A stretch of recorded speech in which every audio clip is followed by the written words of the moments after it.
Second time's the charm.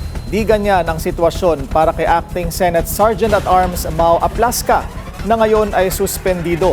Wala pang isang linggo matapos maibalik sa pwesto bago maging OSA Chief. Ano-ano pa nga ba ang kanyang naging papel sa gobyerno? Narito ang agenda report ni Joash Malimban.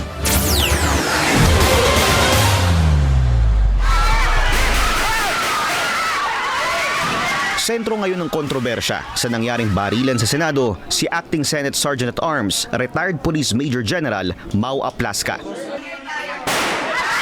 Sa paggulo ng mga investigasyon, umamin si Aplaska na siya mismo ang unang nagpaputok ng anyay warning shot bago ang nangyaring gulo. Muling itinalaga si Aplaska bilang bagong Senate Sergeant-at-Arms ngayong linggo lang matapos magbitiw sa pwesto ni Retired Air Force Major General Rene Samonte. Yan ay matapos siyang batikusin ni Senator Ronald Bato de la Rosa dahil sa pagpayag umano na arestuhin siya ng NBI sa loob ng Senado noong Lunes. July 2025, unang nagsilbing OSA Chief si Aplaska hanggang Pebrero ngayong taon bago palitan ni Samonte.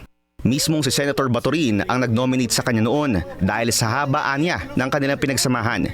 Mista o kaklase ni de la Rosa si Aplaska sa Philippine Military Academy at parehong tubong Davao. Parte ang dalawa ng Class 1986 Sinagtala Boys na namayagpag sa administrasyon ni dating Pangulong Rodrigo Duterte. Sa 7 naging opisyal na Chief of Philippine National Police ni FPRRD, 4 ang mula sa Class 86. Sa mga unang buwan ng Duterte administration, si Aplaska ang naging direktor ng Police Aviation Security Group.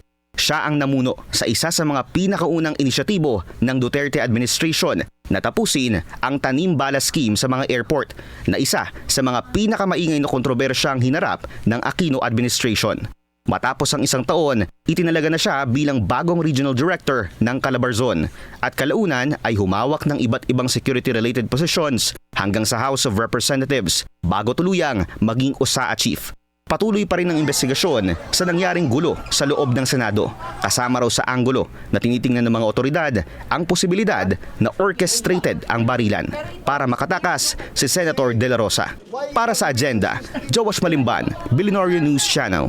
Manatiling nakatutok sa Billionaire News Channel, sumubaybay sa aming social media accounts at mag-subscribe sa aming YouTube channel para sa mga eksklusibong balita at storya.